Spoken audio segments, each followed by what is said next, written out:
Bendiciones, un saludo a todos, gente bella, ¿cómo están? Un abrazo a la distancia, Shabbat Shalom para todos. Les saludo y les bendigo.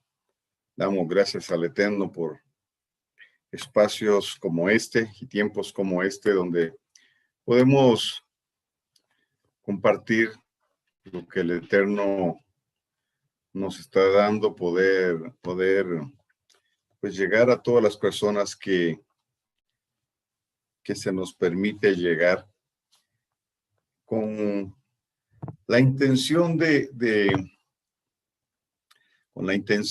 poder bendecir, poder edificar. Y pues hoy queremos continuar el tema que iniciamos la semana pasada. Dentro de mi opinión, pues un tema que considero importantísimo. ¿Por qué? Bueno, porque estamos hablando del protocolo del profeta para este tiempo. El protocolo para el profeta de este tiempo. Y pues la semana pasada introdujimos el tema, hablando acerca de la importancia de que el profeta conozca el contexto,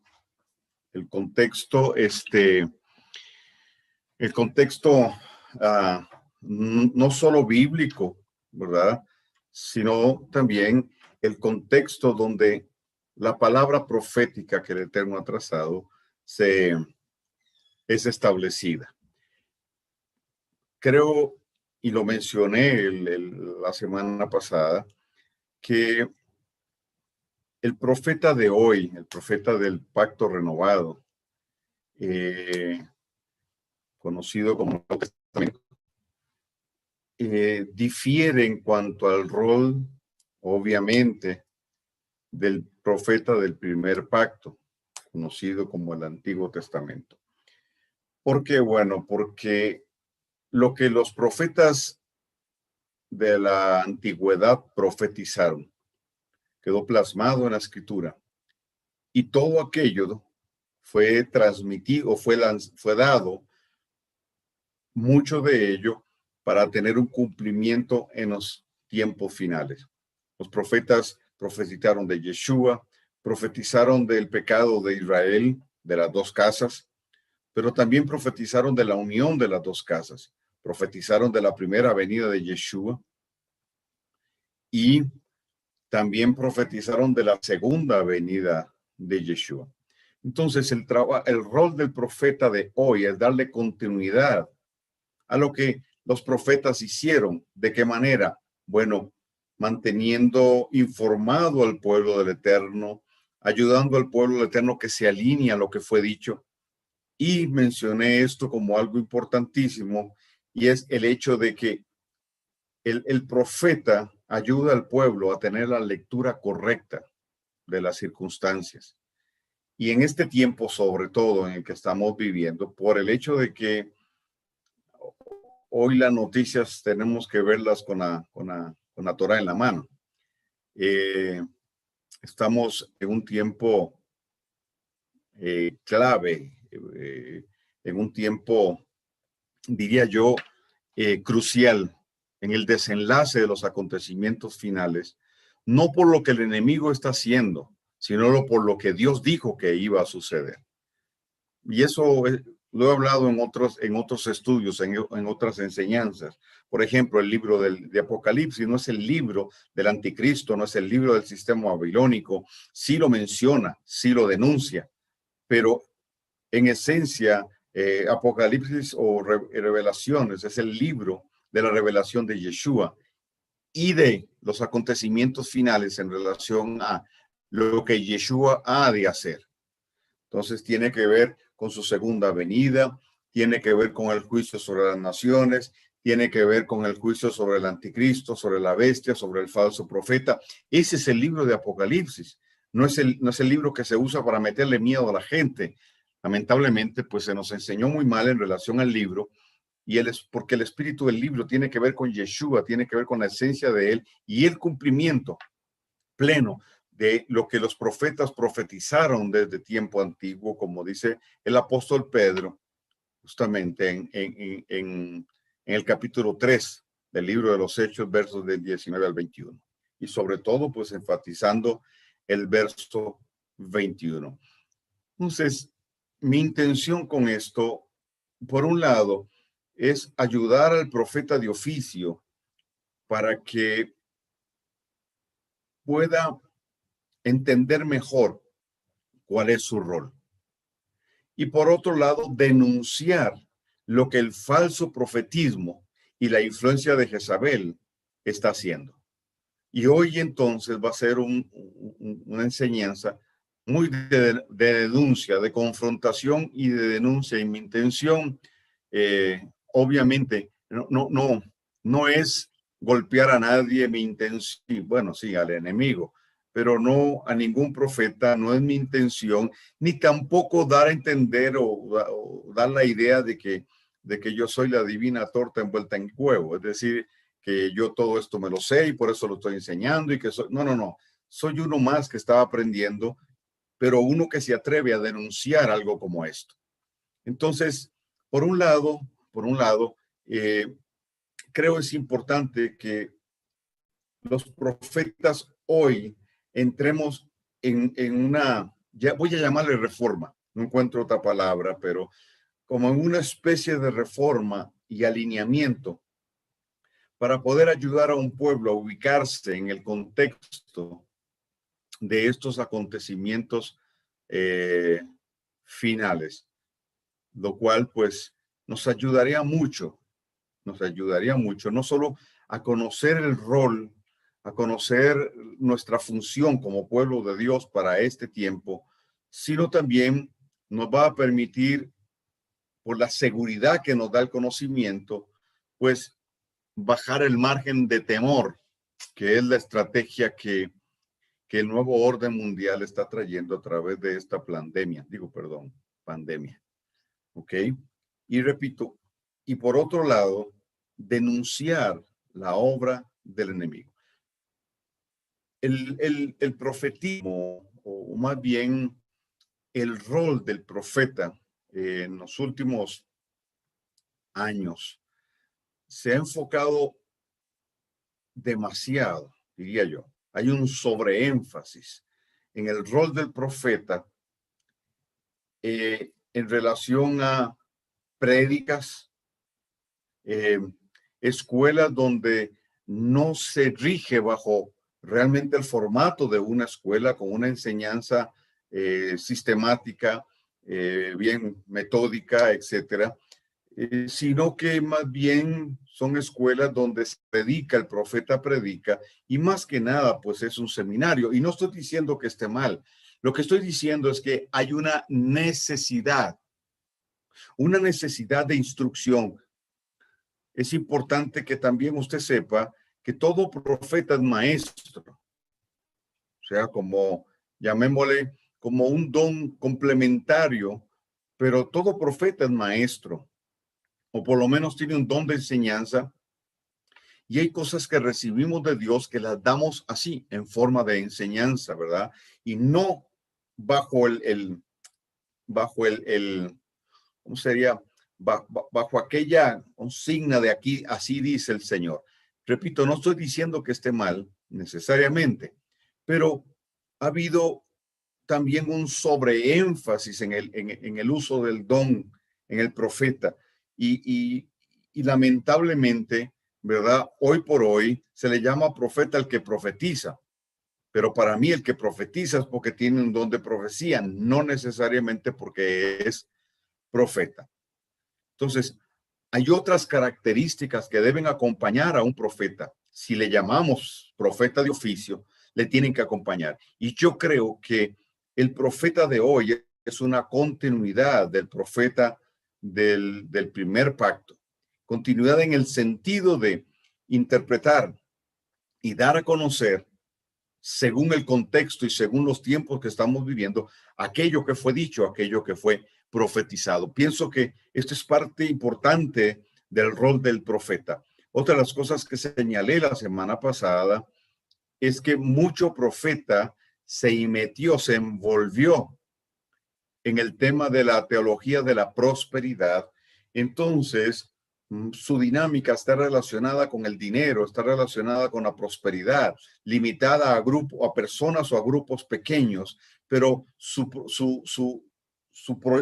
proyección profética no alcanza este entorno global, no lo llena.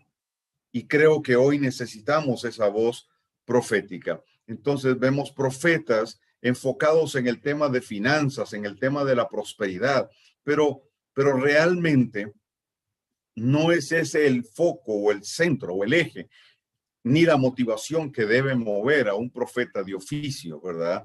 Y lo dije y lo recalco, lo dije la semana pasada y lo reafirmo hoy. Para mí no existe tal cosa como un profeta de finanzas. No existe tal cosa como es, ¿ok? Yo creo en el tema de la siembra, yo creo en el tema de la cosecha, yo creo en el tema de la prosperidad bien entendido, porque en el idioma hebreo, en el idioma original de la escritura, prosperidad es ser guiado a alcanzar una meta, un propósito. Eso es prosperidad. Y claro, las finanzas están incluidas dentro de eso, pero no se generan finanzas independientemente de un contexto. Entonces, muchos profetas han alimentado la idea de que podemos prosperar aun cuando no estemos caminando en la voluntad de Dios, aun cuando estemos desvinculados del contexto en el que estamos viviendo, y lamentablemente muchos líderes hoy, incluyendo profetas dentro de eso, apóstoles, pastores, etcétera, están ajenos al contexto real de lo que estamos viviendo. Es decir, ubicar el tema coronavirus, el tema pandemia, ¿verdad? Dentro del contexto del cumplimiento profético de los últimos tiempos es vital. Conocer qué es el nuevo orden mundial es vital. Y la proyección que esta tiene. Conocer los eventos que acompañan los tiempos finales. Para nosotros es importantísimo. Independientemente, en un sentido, o poniendo aparte más bien, si usted piensa que la iglesia tiene que, como voy a usar el término, ¿verdad? Que el pueblo de Dios tiene que pasar por la gran tribulación o no. Si Yeshua levanta al pueblo, lo que yo no creo es un rapto, no existe tal cosa como un rapto secreto. Pero, repito, al margen de eso, poder entender los acontecimientos finales, pues es importante, ¿ok? Bien, entonces, hoy yo quiero profundizar un poquito más y hablar más profundamente de la estrategia del enemigo de crear un falso profetismo. Voy a ayudarme con una presentación de PowerPoint, así es que los que están viendo por Rechamer Facebook, pues conéctese por YouTube para que pueda ver la presentación que yo voy a hacer, porque vamos a seguirla, porque el tema se pone un poquito espeso y un poquito profundo, pero la idea mía no es que sea así. Voy a tratar de explicarlo lo mejor que pueda y el Eterno pues me ayudará a hacerlo. Ok, entonces váyase para YouTube, los que están en Rechamed Facebook. Ok, vamos a buscar la presentación entonces.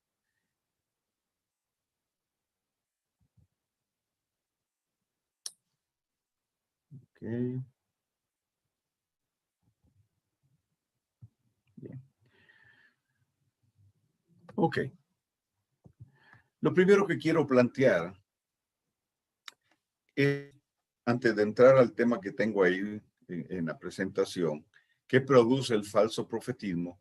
Yo quiero definir desde mi punto de vista quién es un falso profeta, ¿verdad? Cuando yo leo la escritura, un falso profeta es diferente a un hechicero, a un chamán, a un adivino, a un brujo, a un gurú. Es totalmente diferente.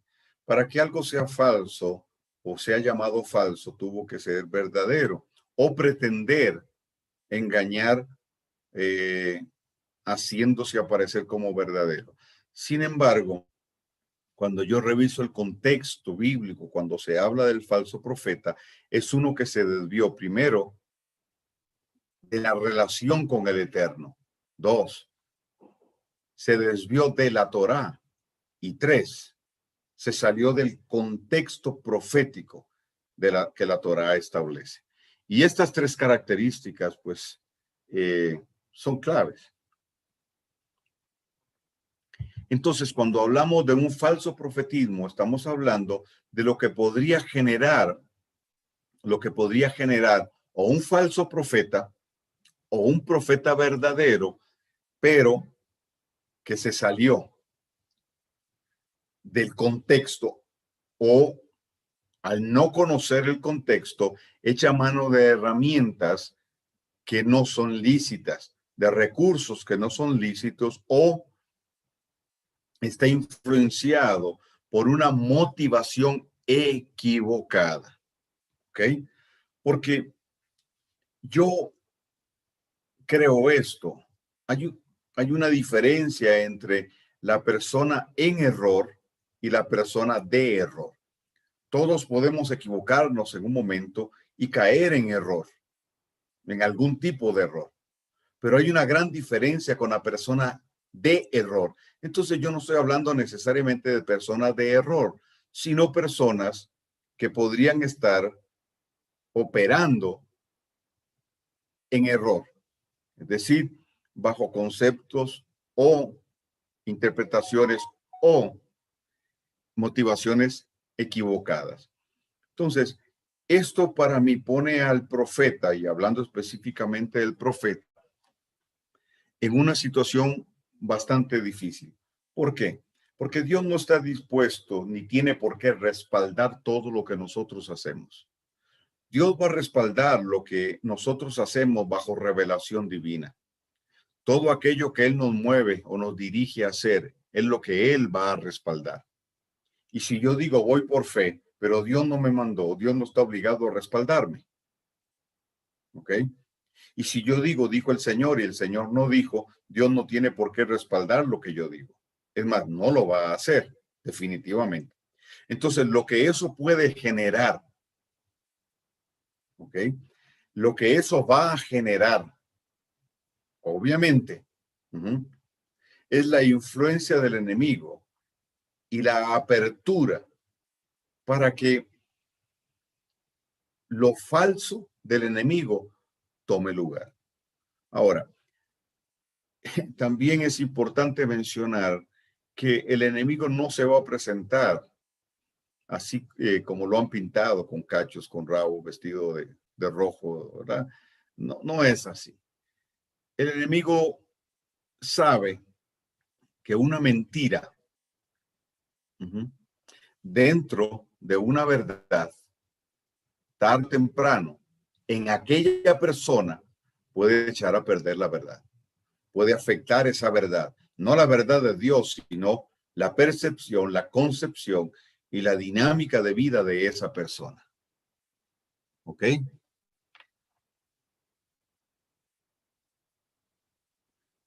¿Ok? Entonces, creo que es importante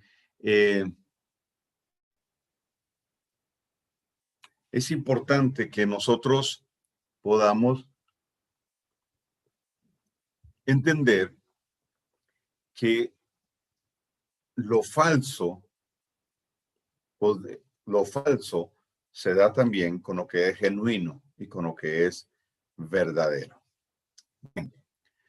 Mi intención no es hablar de las características del profeta, sino dentro de este contexto, una de las características que para mí son vitales y define un profeta. Hoy hay muchas profetas, hoy hay muchas profecías y es fácil profetizar cuando las cosas suceden, ¿verdad? Entonces viene un terremoto y salen las profecías de terremotos. Y entonces vienen todas ese tipo de profecías de que Dios va a traer juicio, de que Dios va a hacer. Ese profetismo que nace del pentecostalismo es una distorsión de lo que realmente es un profeta, el profeta de vaticinios, ¿verdad? Es un profetismo que habría que ponerlo así, ¿verdad? ¿Por qué? Bueno, porque para muchos ser profeta es anticipar el futuro. Y entonces anticipar un tsunami y decir que viene esto y que viene lo otro. Pero cuando yo reviso, y créame que me he dedicado por muchos años a esto, cuando yo reviso, yo digo, pero por Dios, ok, sí, un profeta puede Dios hablarle de que viene un terremoto. Perfecto, está bien, Dios podría hacerlo. Pero cuando yo reviso la dinámica de este profeta, no conoce nada del contexto global profético, no anuncia, no ubica al pueblo en relación al contexto en que se está viviendo, ni tampoco ubica proféticamente al pueblo en el contexto de la escritura. Bueno, entonces lo falso y lo verdadero van a andar ahí siempre. No convergen, son divergentes, por supuesto, pero es una dinámica que acompaña nuestro caminar.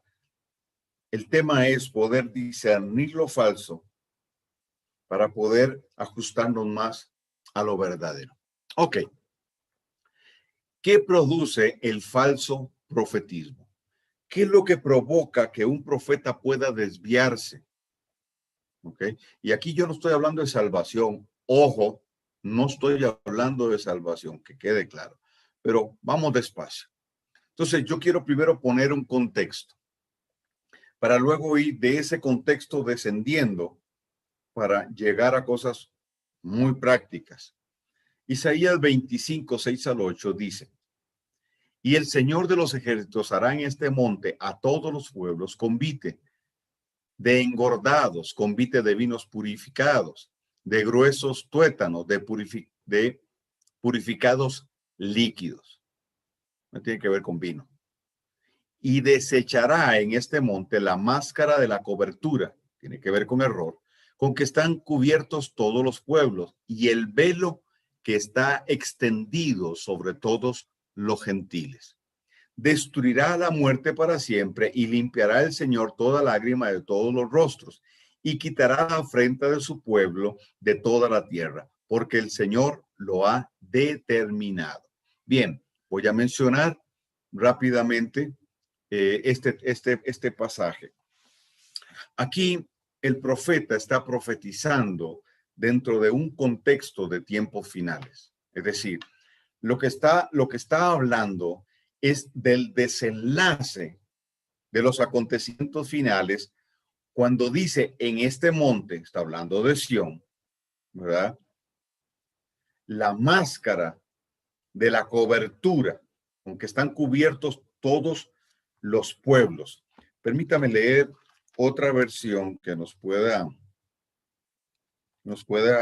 ayudar también. Dice, y el Eterno, el Dios de los ejércitos, hará en este monte a todos los pueblos banquete de manjares suculentos, banquete de vinos refinados, de gruesos tuétanos y de vinos purificados.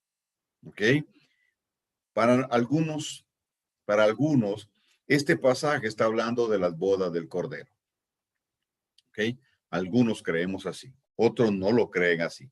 Pero el verso 7, que está el énfasis al que yo quiero dar, dice, y destruirá en este monte, está hablando de Sión, la cubierta con que están cubiertos todos los pueblos, aquí habla de cubierta o cobertura, con la que están cubiertos todos los pueblos, o el disfraz que envuelve a todos los pueblos, máscara, dice esta versión que es la Jubilee Bible que yo estoy usando ahorita. Dice, con, que están cubiertos todos los pueblos y el velo que envuelve a todas las naciones o a todos los gentiles. ¿Ok? Y luego el 8 dice, y destruirá a la muerte para siempre, y limpiará el Señor toda lágrima de todos los rostros y quitará la afrenta de su pueblo, de toda la tierra, porque el Señor lo ha determinado. Nuevamente, cuando vamos al contexto, está refiriéndose, cuando habla de afrenta, del pecado de Efraín y del pecado también de Judá, ¿verdad? Recordemos que las dos casas se unirán y juntamente con los gentiles se conforma el olivo natural. Ok, pero aquí menciona el juicio que se ejerce sobre las naciones y sobre la cubierta, el velo que envuelve a esas naciones.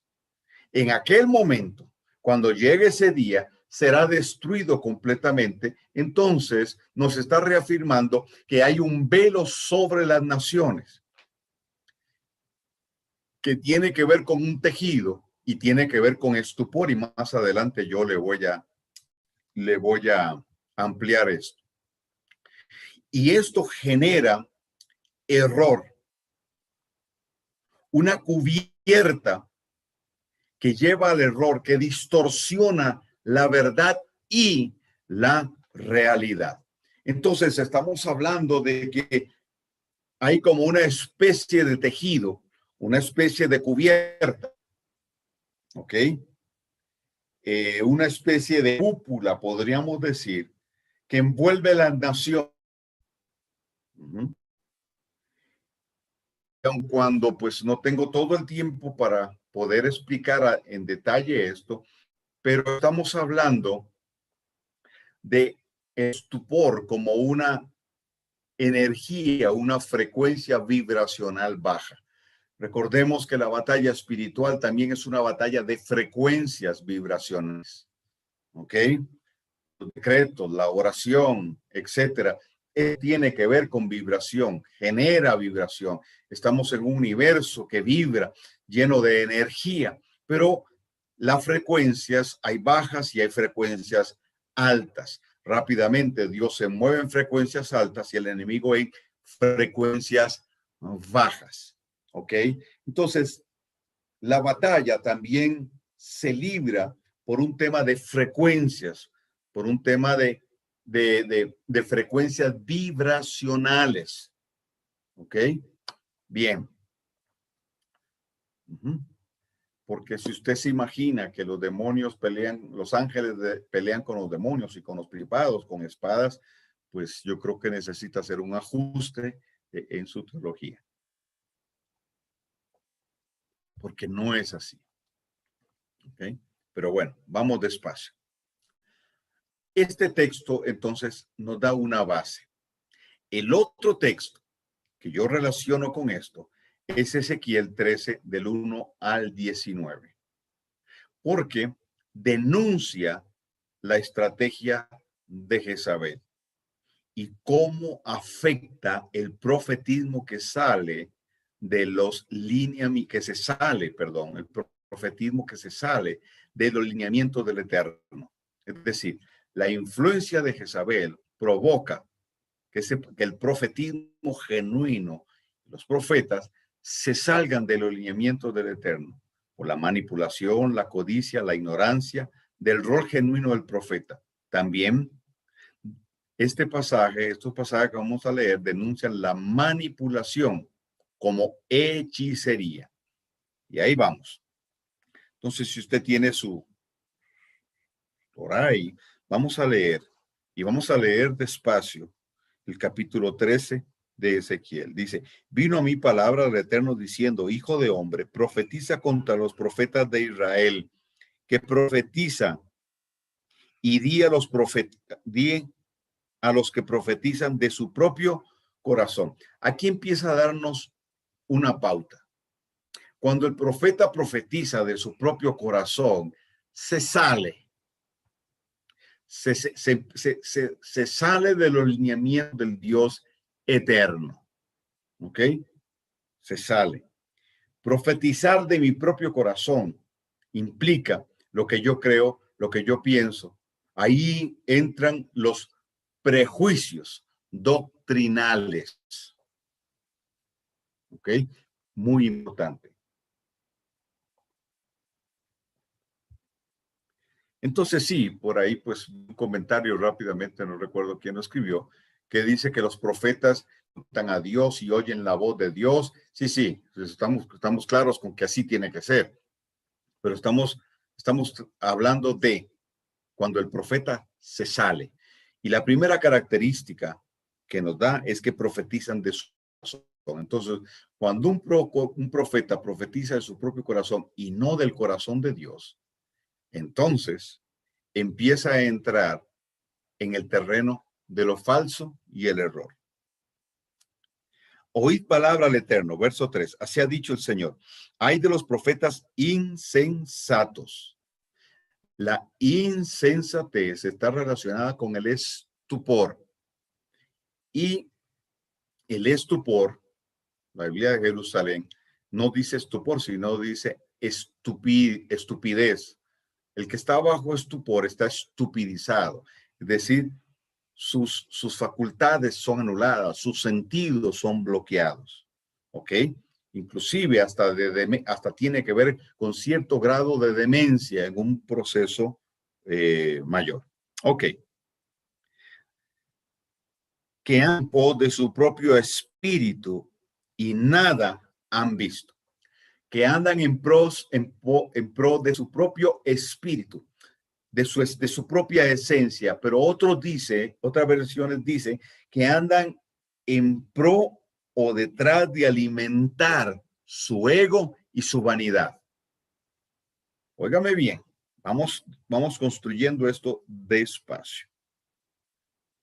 Luego dice el verso 4, como zorras en los desiertos fueron tus profetas, oh Israel, como zorras en los desiertos. ¿Ok? Dice, no habéis subido las brechas, ni habéis edificado un muro alrededor de la casa de Israel para que resista firme la batalla en el día del Eterno. Rápidamente, este pasaje está relacionado con Ezequiel 22:30 también. Se relaciona. ¿Por qué? Porque dice, no habéis subido brechas. Brecha es el hoyo que se hace, el hueco que se hace en un muro, que debilita el muro. ¿Ok? Por ahí el enemigo se infiltra. Era la estrategia, ¿verdad? En tiempo antiguo, para a la hora de invadir una ciudad amurallada, se buscaba golpearla por un punto, ¿verdad? Golpear el muro porque su lugar más débil era la puerta, pero estaba muy bien custodiado. Entonces se buscaba un lado, ¿verdad? Estratégico, se golpeaba hasta romper el muro y abrir una brecha. Entonces dice, no habéis subido a las brechas, pero está hablando de profetas, ¿ok? Y cuando vamos al capítulo 22:30, dice, y busqué entre ellos, ¿entre quiénes? Entre los profetas. ¿Quién subiese a la brecha y hiciese un vallado a favor del pueblo? Y no lo hallé.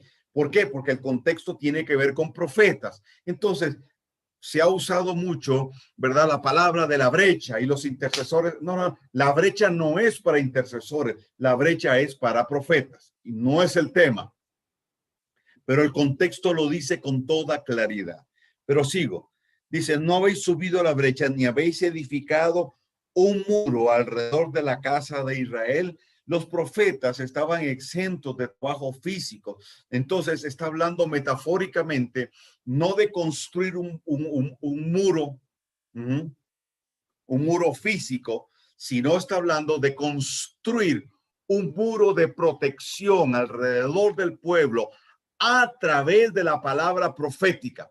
¿Para qué? Para que el pueblo pueda estar firme, estar seguro en el día de la batalla.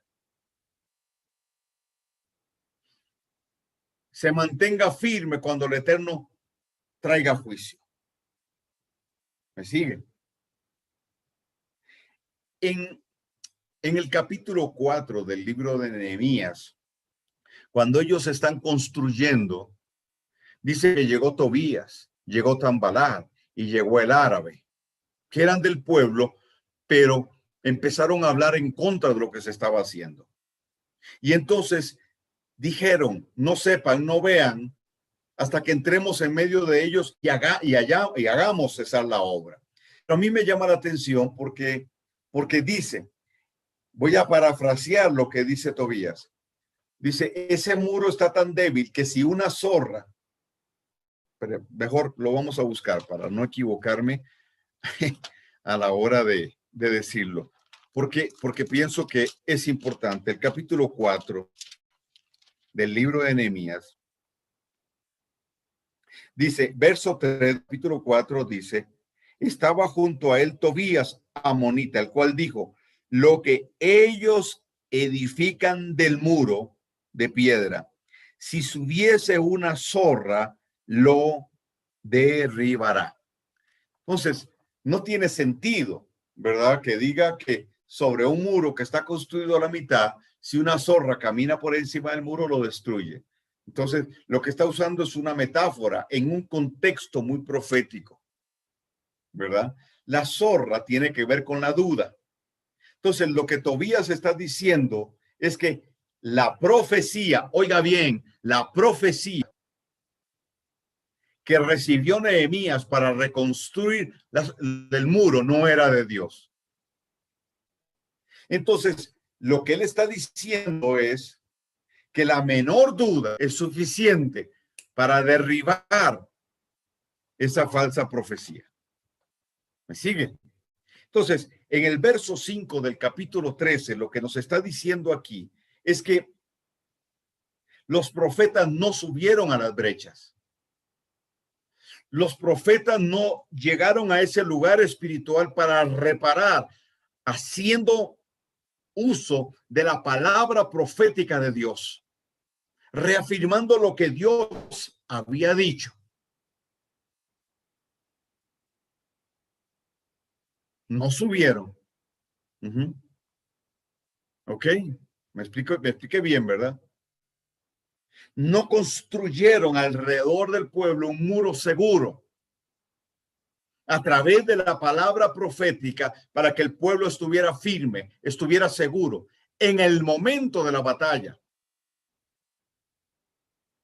Entonces, si lo traemos a nuestro contexto, las palabras de los profetas tienen que afirmar al pueblo en relación a lo que Dios dijo, en relación al cumplimiento de lo que Dios habló y el cumplimiento de eso hoy, y lo que se cumplirá tendrá que cumplirse mañana.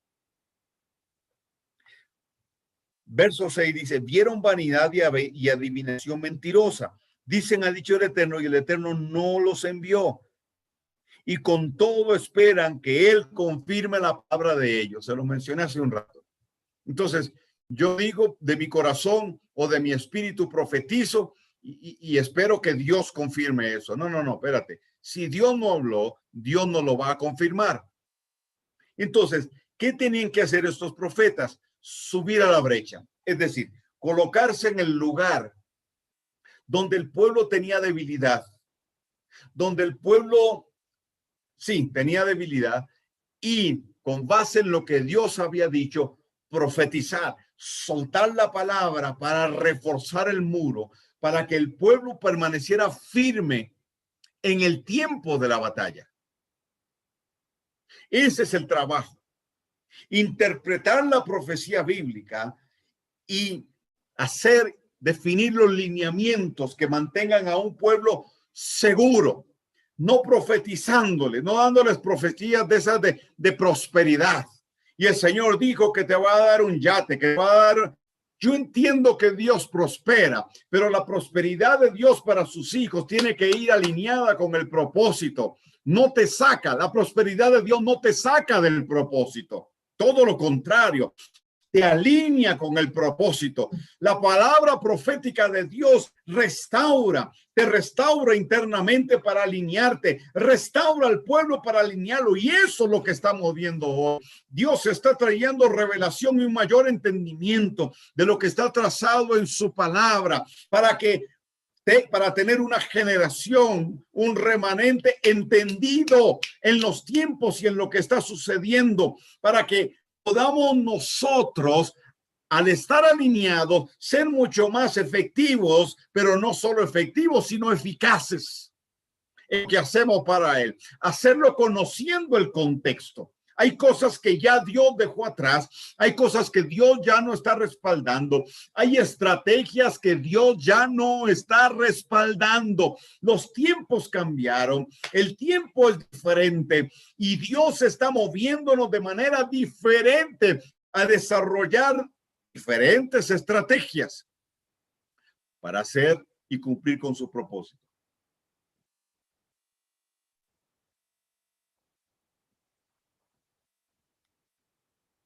Verso 7. ¿No habéis visto visión vana y no habéis dicho adivinación mentirosa? Pues, ¿qué decís? Dijo el Eterno, no habiendo hablado. Por tanto, así dice el Eterno. Por cuanto vosotros habéis hablado vanidad, oiga, hablado vanidad, y habéis visto mentira, por tanto, he aquí, yo estoy contra vosotros, dice el Eterno. Estará mi mano contra los profetas que ven vanidad y adivinan mentira. No estarán en la congregación de mi pueblo, ni serán inscritos en el libro de la casa de Israel, ni a la tierra de Israel volverán, y sabréis que yo soy el eterno Dios. Si por cuanto engañaron a mi pueblo, diciendo paz, no habiendo paz, y uno edificaba la pared, y he aquí que los otros la recubrían con lodo suelto. ¿Qué es lodo suelto? El Señor en el contexto está usando entonces la metáfora de que los profetas construyen muro. Entonces, naturalmente, se colocaba una piedra sobre otra y se hacía una especie de amalgama, se llama lodo suelto, lo que hoy sería el cemento para unir una piedra con otra y así ir formando el muro. Entonces, cuando el cemento se seca, en aquel tiempo, aquella amalgama se secaba, amarraba un bloque con el otro, arriba y abajo y a los lados, y entonces se tenía un muro firme y fuerte. Pero aquí está diciendo que ese tipo de profecía que sale del corazón del profeta, que sale de su propio espíritu, ¿sí? Es como lodo suelto, es decir, no construye, lo que construye es endeble. O sea, no se va a mantener en pie aquello. No se cumple porque nunca salió del corazón de Dios. Me va siguiendo. Entonces, lo que los profetas falsos construyen, lo construyen con lodo suelto. Es decir, esa profecía no tiene trascendencia. No solo Dios no la respalda, sino que no se va a cumplir en la vida de la persona a quien se le profetizó. Se queda en un campo o en una dimensión meramente sensorial, afecta los sentidos, emociones en la persona, pero no trasciende. Entonces se genera una dependencia de más y más profecías y del profeta, y se pone el profeta y arpa. Entonces yo necesito que me profeticen, yo necesito que me diga que el Señor quiere. Este tipo de profetas solo le profetizan al alma de la persona.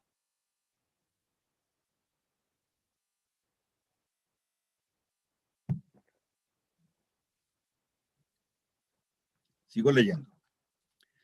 Si por cuanto engañaron, bueno, 11, di a los recubridores con lodo suelto que caerá, vendrá lluvia torrencial y enviaré piedras de granizo que la hagan caer, y viento tempestuoso la romperá. Es decir, el Señor se va a encargar que la falsa profecía sea denunciada, descubierta y obviamente que no se cumpla. Y aquí, cuando la pared haya caído, no os dirán, ¿dónde está la embarradura con que la recubristeis? Por tanto, así dice el Señor, haré que la rompa viento tempestuoso con mi ira, y lluvia torrencial vendrá con furor, y piedras de granizo con enojo para consumir. Así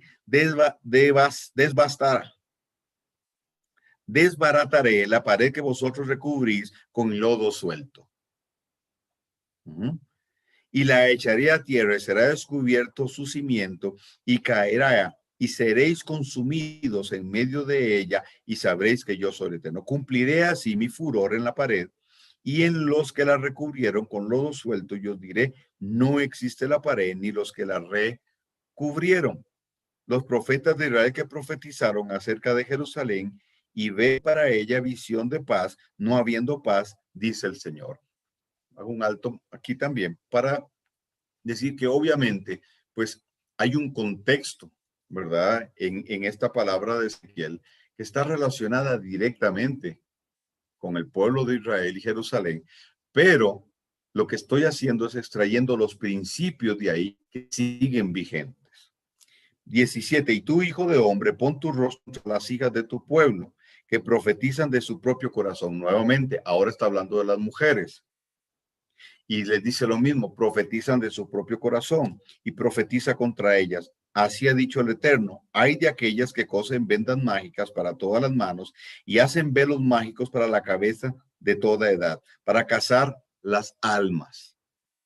Es decir, es una estrategia para cazar las almas. Oiga bien, para cazar el alma.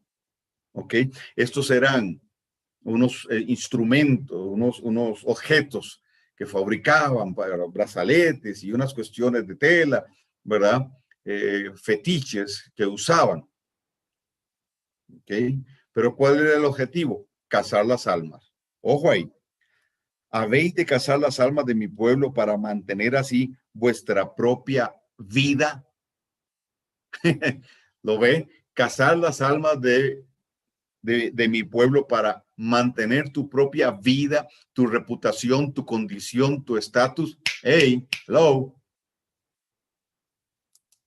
Y habéis de profanarme entre mi pueblo por puñados de cebada y por pedazos de pan, matando a las personas que no deben morir y dando vida a las personas que no deben vivir, mintiendo a mi pueblo que escucha la mentira. ¿Se da cuenta? Prosperidad. Por puñados de cebada y por pedazos de pan.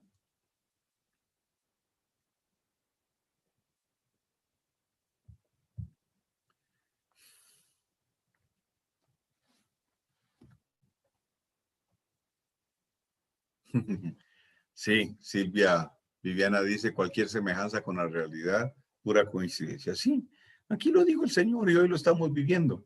Hay un profetismo que empezó a gestarse en los 60s hasta hoy, que ha distorsionado la verdad y la dinámica que el Eterno estableció.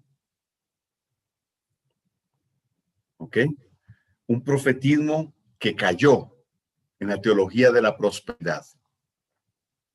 Un profetismo que se acomodó y se alineó. Un profetismo que se salió de lo correcto y entró en lo falso. Ojo. Ok, sigo con la presentación de PowerPoint. Entonces, habla de dos cosas, vendas y velos. Esas vendas, en el contexto en que estamos hablando, tiene que ver con hechizo, tiene que ver con un conjuro. ¿Cuál era el objetivo? Atrapar las almas. Entonces, un hechizo causado por una profecía falsa y un profetismo sensorial. ¿Me sigue? Va de nuevo. Entonces, vendas y velos tienen que ver con un hechizo, porque no es el objeto en el contexto bíblico, no es el objeto que se usaba. Es que detrás de eso estaba la intención de manipular, generando hechicería para poder cazar el alma, es decir, controlar el alma, influir sobre esa persona, sobre sus sentidos. Por eso es sensorial, influir sobre sus sentidos para manipular, es generar una frecuencia que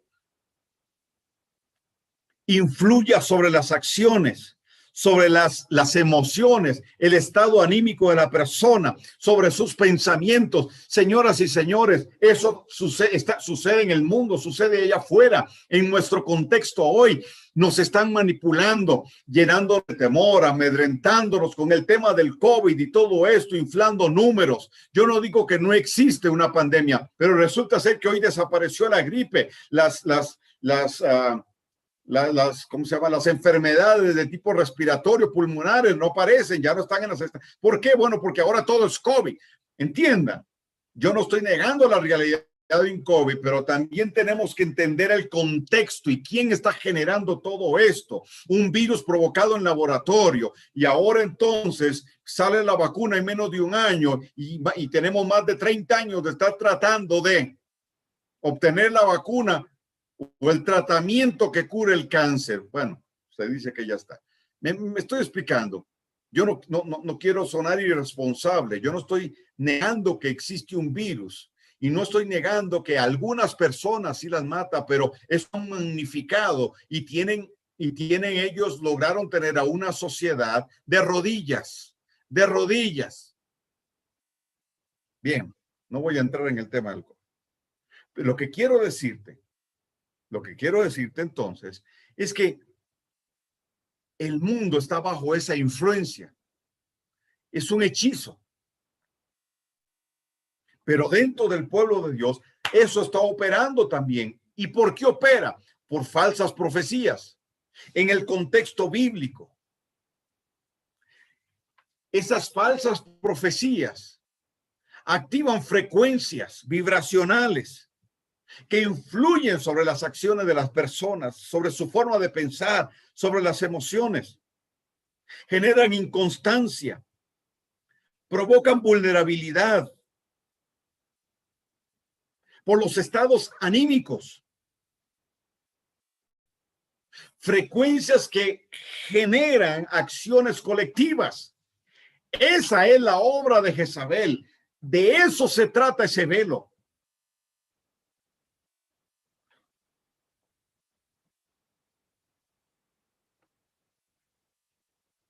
Es anular la conciencia y evitar que haya una nueva conciencia. Bueno, ya voy a explicar un poquito más. Entonces, en esencia, un hechizo causado por una profecía falsa y un profetismo sensorial. ¿Ok? ¿Cuál es el objetivo? Cazar el nefesh, el alma. Vamos a decir alma. O afectar, mejor dicho, uno de los 5 estados del alma, el nefesh. ¿Ok? ¿A través de qué? Dice, profecías de vanidad de los profetas falsos. Entonces, cuando el profeta profetiza de su propio corazón y va en busca de su espíritu, leímos, está hablando de vanidad. ¿Cuál fue el pecado de Luzbel por el cual cayó? Vanidad.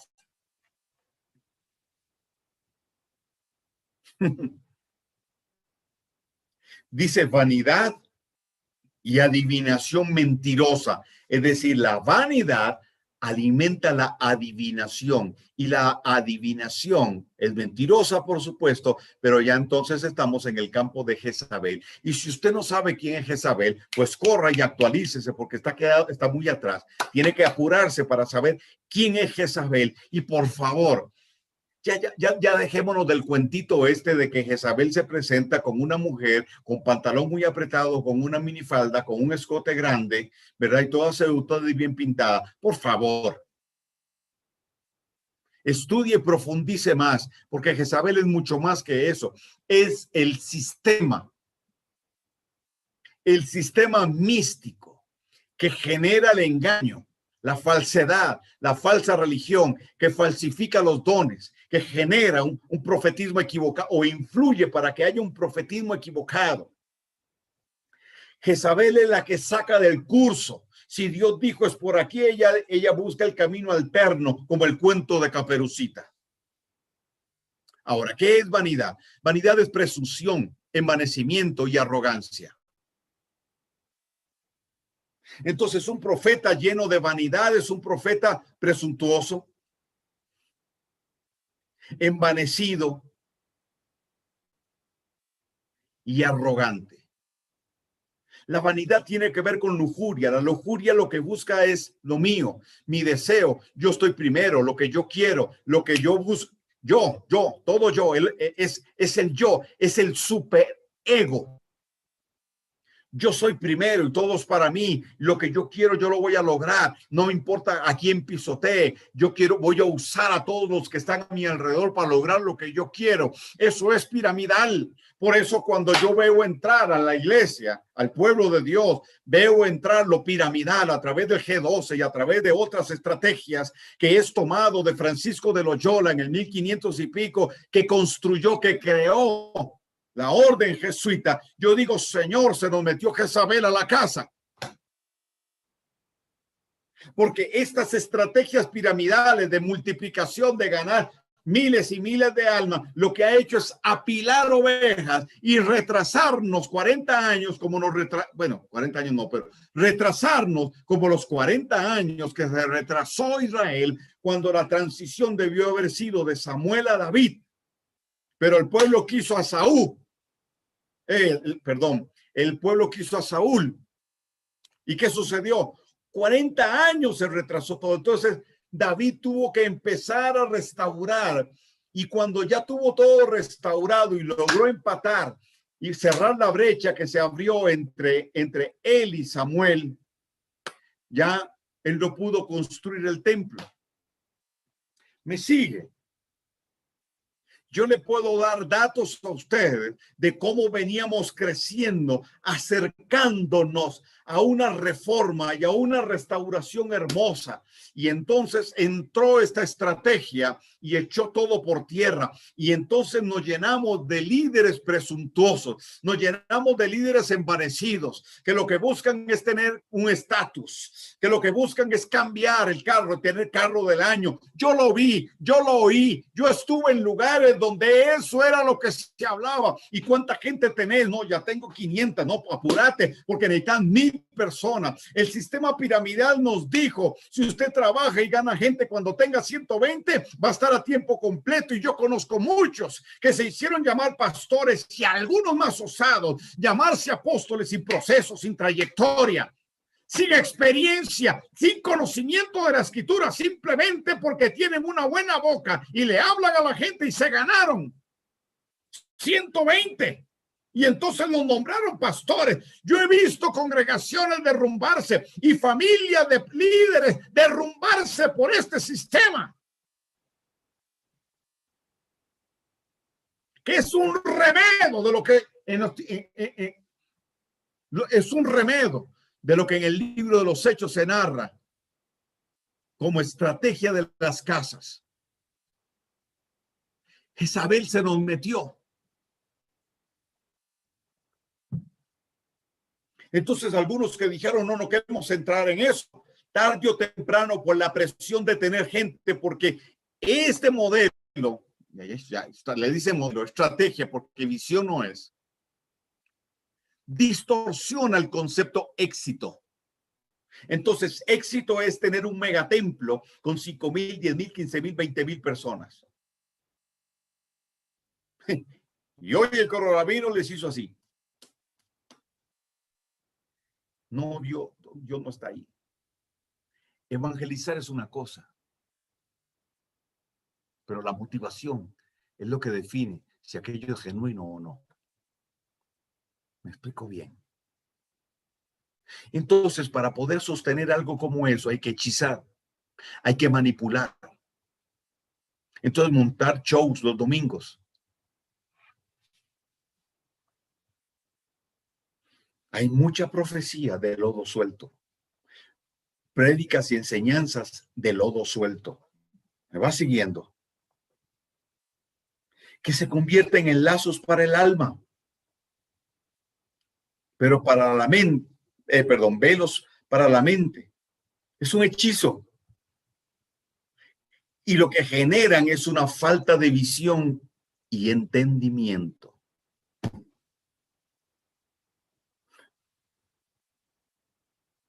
Esto es producto del estupor de Jezabel.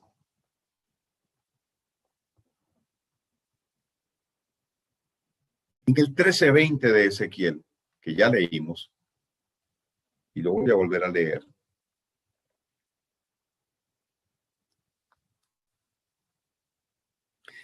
Verso 20 dice, por tanto, así dice el Eterno, he aquí yo estoy contra vuestras vendas mágicas, con que cazáis las almas al vuelo. Yo las libraré de vuestras manos y soltaré para que vuelen como aves las almas que vosotros cazáis volando. Entonces, esto, la palabra hebrea ahí es keset, de la raíz caca. Tiene que ver con una frecuencia vibracional que envuelve y manipula a través de la percepción sensorial. Una cubierta o cobertura. Ahí está el concepto de cobertura que fue introducido dentro de este o como parte de este profetismo.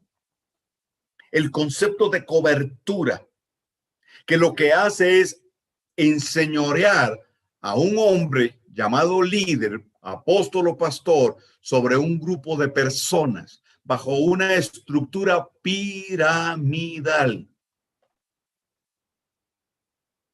La única manera de sostener una pirámide es a través de la manipulación.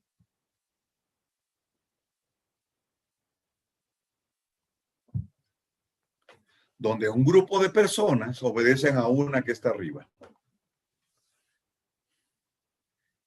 Genera una experiencia sensorial bajo una relativa espiritualidad, y no solo relativa, sino débil, endeble. Espiritualidad. Frágil espiritualidad.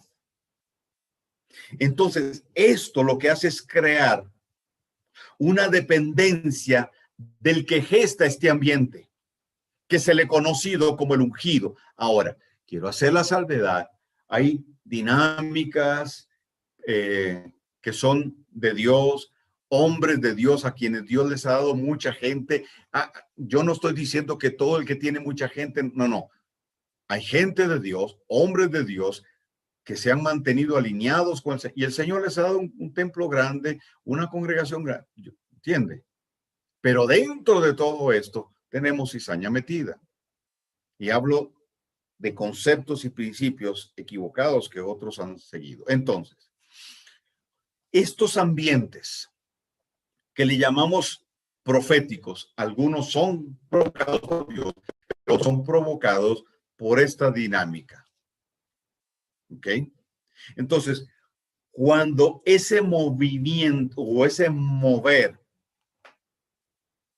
de falso profetismo está, vamos a encontrar una insana dependencia, idealización enfermiza de aquel que genera ese ambiente,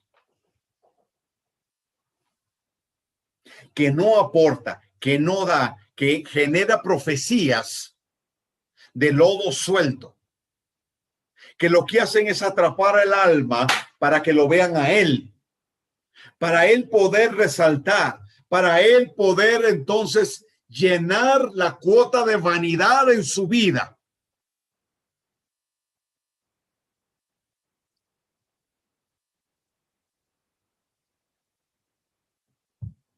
Y se ha generado, una dinámica. Entonces el profeta próspero es el que hay que llamar para que genere la prosperidad.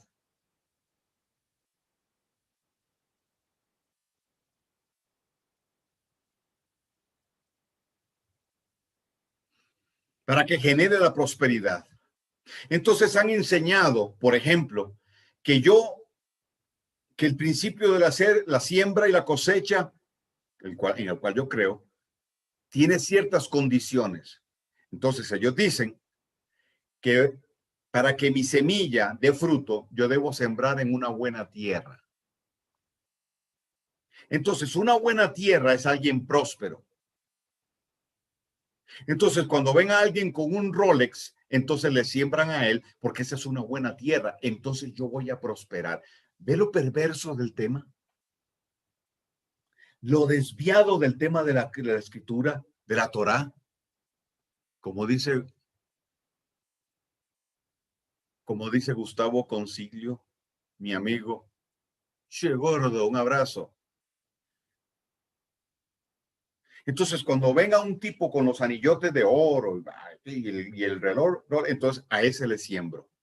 Pero si yo veo una persona, aunque esté en una congregación, y la veo humilde, y la veo con ropa sencilla, y a lo mejor y vive en un barrio de estatus bajo, no, esa no es una buena tierra para sembrar. ¿Dónde dice la escritura? Ah, no, es que tomaron la parábola del sembrador, la sacaron de contexto para hacer un pretexto para la prosperidad. Porque la parábola del sembrador no tiene que ver con dinero. Explico. Yo aborrezco ver pastores, apóstoles y profetas que cuando salen en televisión se ponen sus mejores anillos, se ponen sus relojes, no los usan en otro tiempo, solo para salir en televisión o solo cuando van a predicar, cuando van para el domingo. ¿Cuál es la intención detrás de eso? Por amor de Dios, si no los usan entre semana, ¿para qué? Para que vean que hay prosperidad.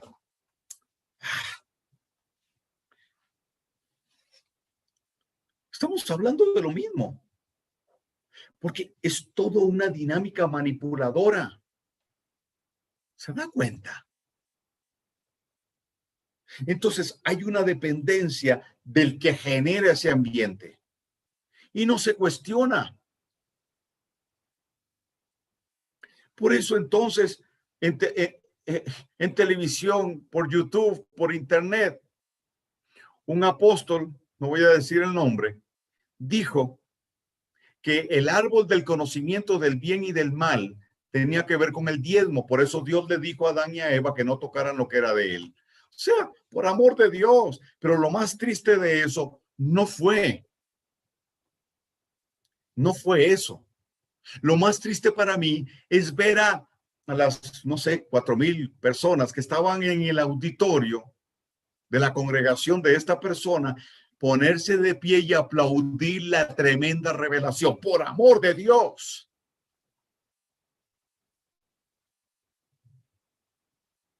¿Ah? Entonces, claro, te aseguro que muchos que no diezmaban ahora estaban diezmando. Esa no es la razón para diezmar. No se debe manipular para provocar a alguien que te siembre, que ofrende o que diezme. Porque eso corrompe la motivación por la cual se ofrenda. Eso contamina aquello que está siendo llevado. Uno porque manipuló y el otro porque se dio a la manipulación. Entonces, en esa simbiosis, Jezabel genera su frecuencia. ¿Me va siguiendo? Se genera un hechizo y empieza a construir Jezabel una cubierta donde se crea un ámbito de frecuencia baja disfrazada por estados emotivos alterados que no provocan trascendencia, anula la conciencia y produce una cubierta que estorba la revelación.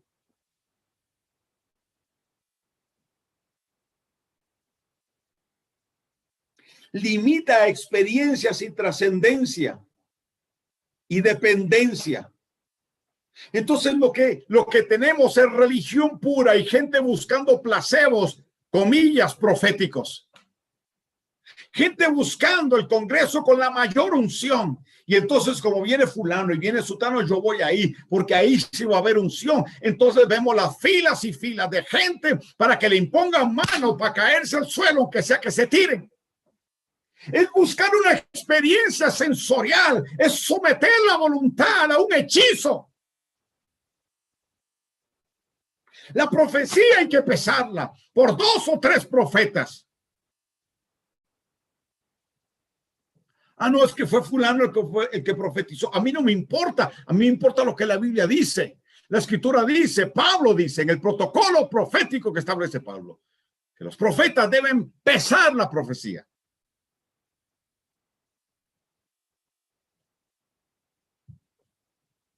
Se crean microambientes.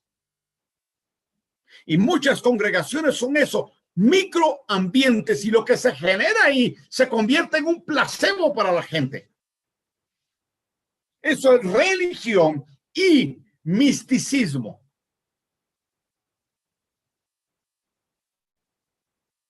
Repito, hay una donde Dios se mueve, donde es genuino el mover de Dios. Pero muchos falsifican el mover de Dios porque su corazón no está alineado, porque las profecías que siguieron no eran profecías del Eterno, sino profecías.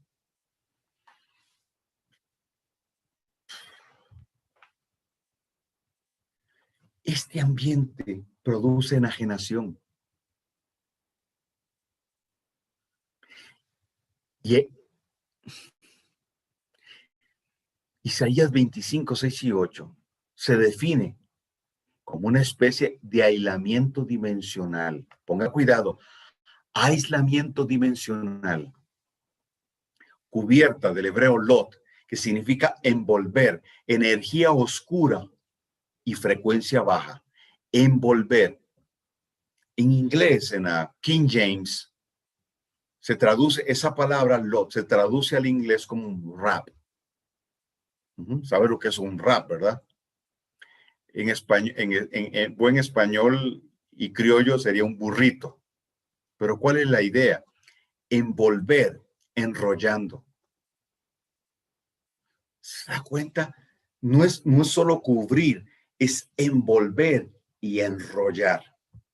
La palabra velo es la palabra hebrea nasag, que tiene que ver con un tejido. Entonces, ¿qué es lo que Jezabel va haciendo? ¿Qué es el velo? Un tejido de estupor que enajena y va enrollando, envolviendo. Va fusionando diferentes partes.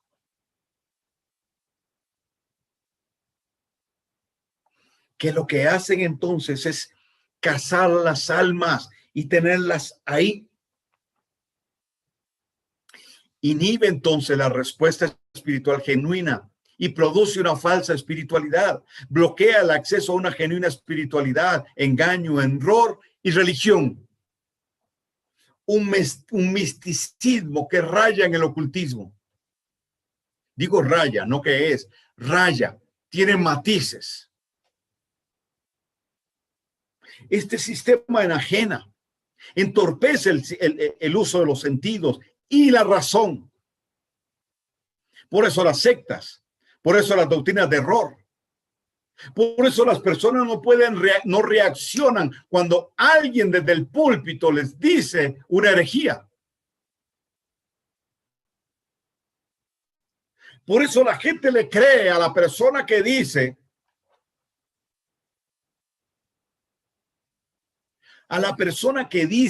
desde el púlpito, enseña desde el púlpito que Constantino redimió la Navidad.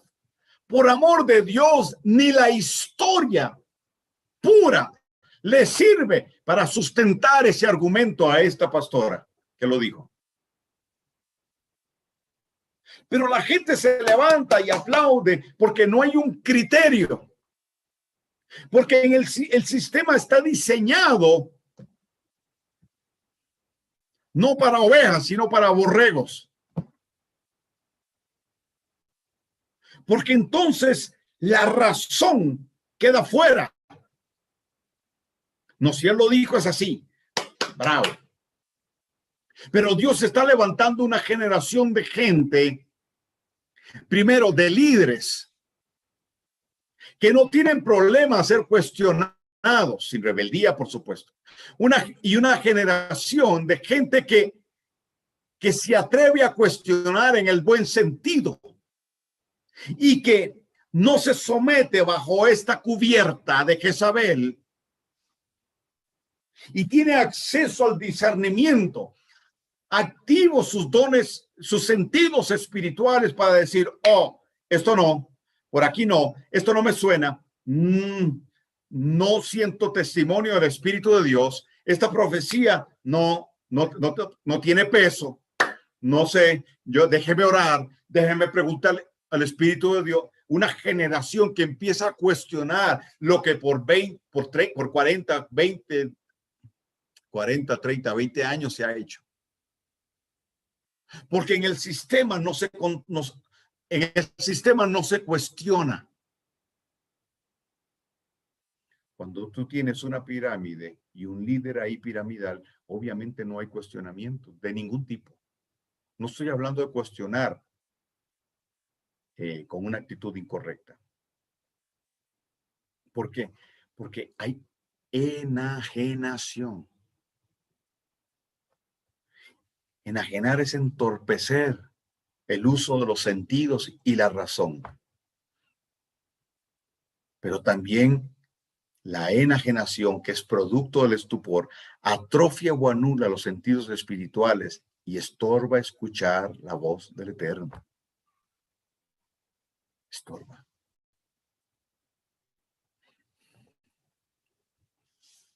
Entonces, el velo de estupor se genera desde el tercer cielo como una especie de cúpula. Esa es mi forma de representarlo. ¿Okay? Está por sectores, no es que abarca, no, por sectores. Pero se genera desde el tercer cielo. Pablo fue llevado al tercer cielo. Segunda de Corintios 12 nos lo enseña.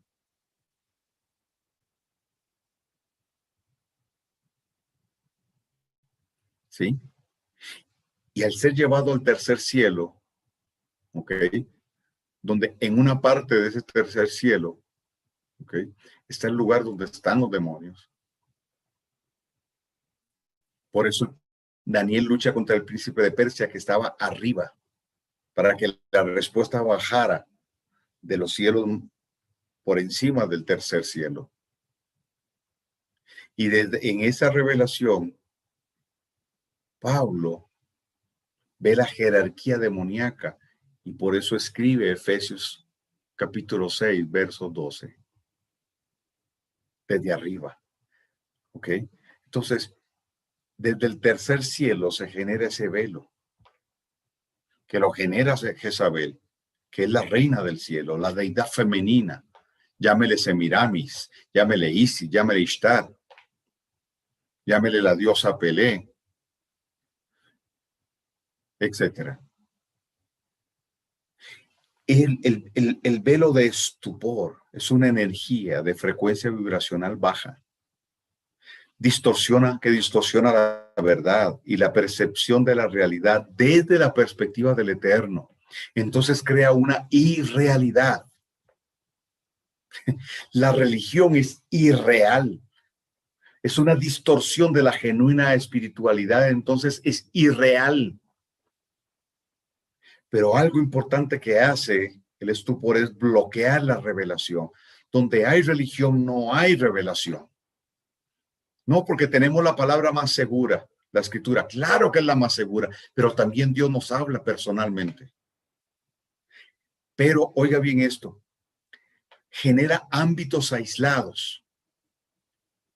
Entonces, cuando hay una falsa profecía, cuando hay un profetismo equivocado, cuando hay una dinámica que se mueve alrededor de la manipulación, que es hechizo, alrededor del ego de un líder que busca alimentar su vanidad y que habla de su propio corazón, sea profeta, sea apóstol, sea pastor, etcétera, se crea un ámbito aislado bajo la influencia del velo de estupor de Jezabel.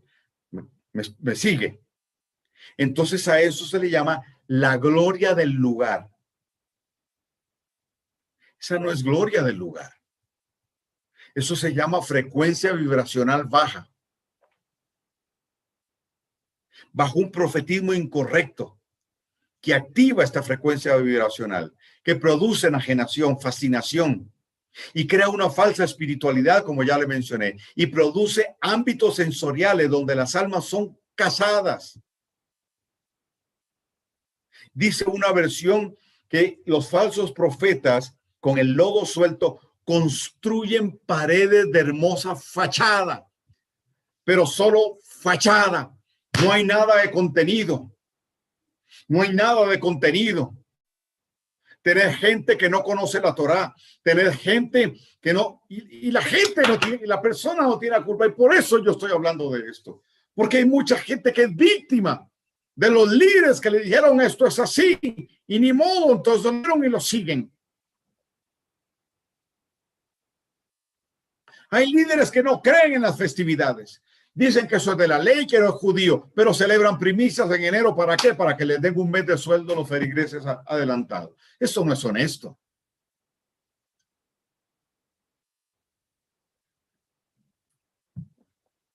Entonces, ¿qué cree usted?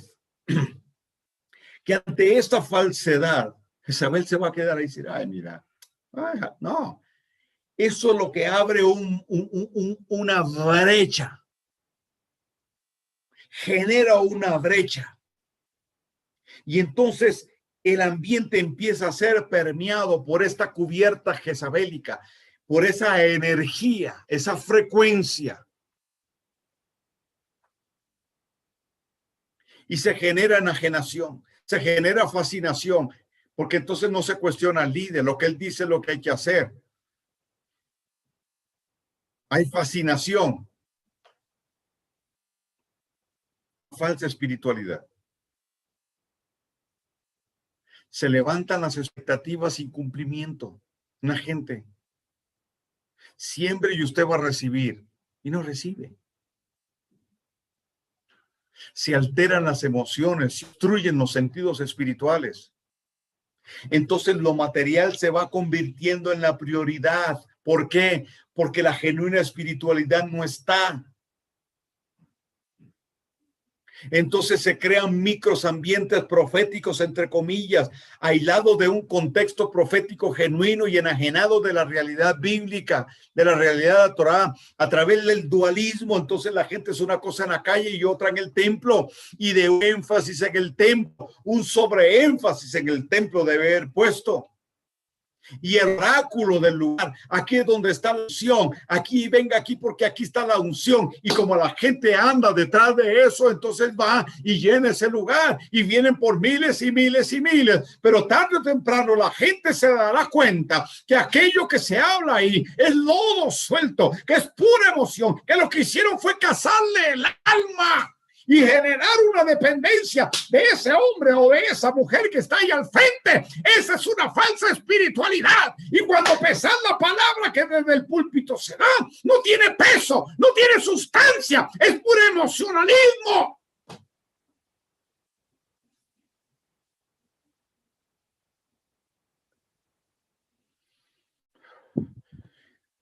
Entonces, al haber una falsa espiritualidad, el énfasis es en lo material. La teología de la prosperidad se metió ahí. Entonces todo gira a la prosperidad.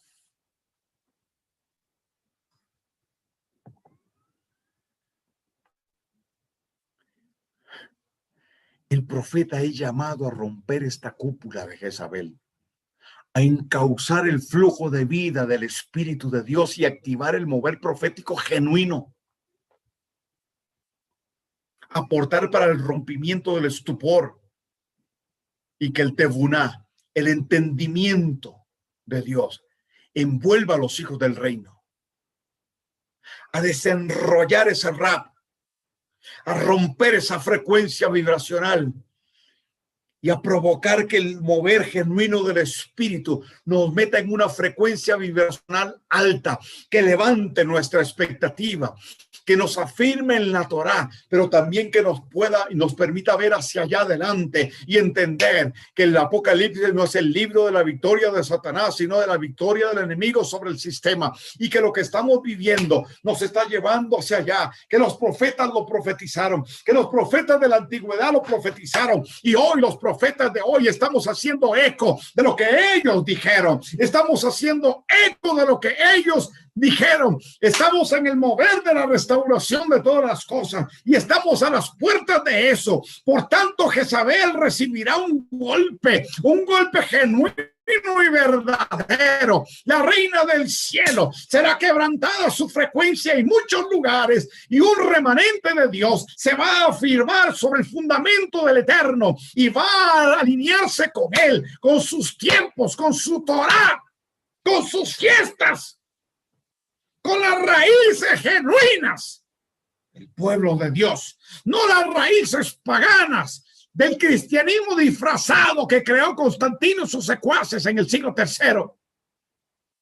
No de un sistema que ha generado una falsa religiosidad y enajenación y hechicería.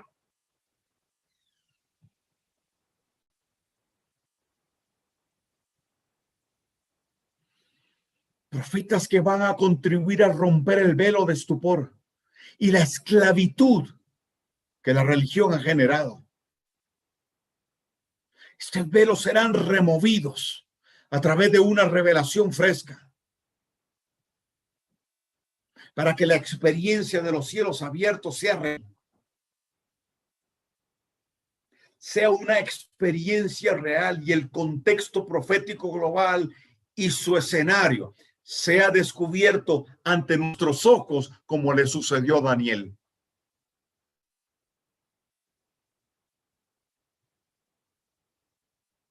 Basta ya de ese profetismo. Basta ya de esas profecías jaladas del pelo que no están alineados con el contexto ni de lo que Dios dijo, ni siquiera con lo que está sucediendo. Basta ya de profecías de que Dios... Ya, pónganle un alto en su vida. Si recibe una palabra profética, tiene todo el derecho usted a pesarla y decirle, Señor, confírmame para saber si esto es de Dios, no importa quién le dijo la profecía. Necesitamos romper con ese velo. Necesitamos romper esa frecuencia vibracional baja. En muchos lugares, en muchas congregaciones que han abierto este espacio, donde la gente se emociona y le llama unción y mover de Dios, pero realmente es un mover jezabélico que lo que hace es limitar a la gente. Cuando hay un mover genuino de Dios, hay trascendencia, hay maduración, se madura. Hay una generación que Dios la está levantando como enemiga de Jezabel. No Jezabel la que viene en aguas al servicio, con el agua corta, minifalda, decimos en mi país, o pantalones tallados. No estamos hablando de eso. Por favor. Estamos hablando del sistema, el velo que envuelve a los gentiles, dice la Escritura. Pero el Eterno lo destruirá. Necesitamos que profetas se ajusten al protocolo de Dios y se alineen con lo que Dios está haciendo. Profetas emergentes, busquen profetas maduros que cumplan con los requisitos que la Escritura dice.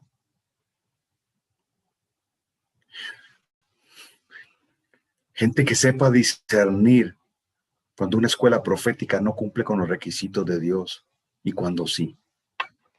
Y correr. Ahí sí, hay que ir corriendo de lugares como esos. De congregaciones donde manipulan desde el púlpito. Eso es hechicería. Donde las profecías no se cumplen, lodo suelto. Donde no se interpreta correctamente la Escritura. Donde no se plantea el contexto global y ayudan a ubicar a la gente.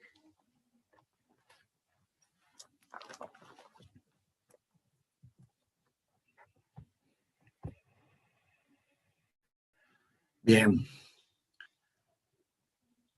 Voy a quedar hasta aquí. Pero meditemos en esto. Y repito, no pretendo que lo que he dicho sea toda la verdad. Pero sí busco y sí pretendo que el Espíritu de Dios nos ayude. Porque los tiempos que vienen nos van a llevar a otra dimensión, definitivamente, y estamos entrando en otra dimensión, donde vamos a romper todo vestigio de esclavitud, vamos a quebrar esa cubierta que Jezabel ha traído, y le vamos a decir, como dijo el profeta, te vi, ahora te vi, Jezabel, y contra ti voy. Shabbat Shalom para todos, un abrazo, les bendigo y nos vemos entonces la próxima semana. Abrazo.